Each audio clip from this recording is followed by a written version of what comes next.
الناس صدقت ان انا همرن ب 299 جنيه او ان انا هطلع برنامج تدريب ب 10 جنيه او نظام غذائي ب 5 جنيه. الموضوع كله والهدف الاساسي اللي كنت عايزك تفهمه من الفيديو ان الناس بتتعامل معاك ازاي، ايه اللي بيتم بالظبط. دي نقطه. النقطه الثانيه، اسعار التدريب معايا زي ما هي ومفيش اي خصومات في رمضان، وانا ما بمرنش ب 299 جنيه ولا الارقام دي. النقطه الثالثه، لو انت شخص عايز برنامج تدريبي زي البرامج اللي انت هتدخل تختار منها وتدفع فلوس، فعايز اقول لك ما تشتريش برامج تدريبيه، لاني هنزل لك برامج مجانيه على الاكونت بدون اي مقابل، مش عايز منك اي حاجه. ومش هقول لك روح على الواتساب، البرامج هتنزل قدامك على الاكونت، انت كل اللي محتاج تعمله انك تتابع الاكونت. وكمان النهارده هينزل فيديو تدريبي تقدر تتمرن بيه في البيت، تمارين كارديو او تمارين مقاومه للبنات والولاد والسيدات كله، فاهمني؟ انما لو انت عايز خدمه مميزه وعايز تشترك معايا في خدمه مميزه قيمه مقابل سعر، ادخل ابعت لي رساله على رقم الواتساب اللي موجود في البايو عندي او في وصف الفيديو مكان ما بتشوف الفيديو، ابعت لك كل التفاصيل اللي انت محتاج تعرفها. اي خدمه عايز تشترك فيها لازم يكون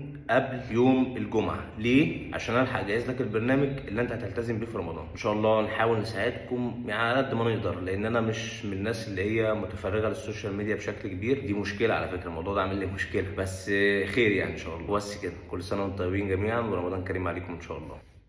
تحياتي.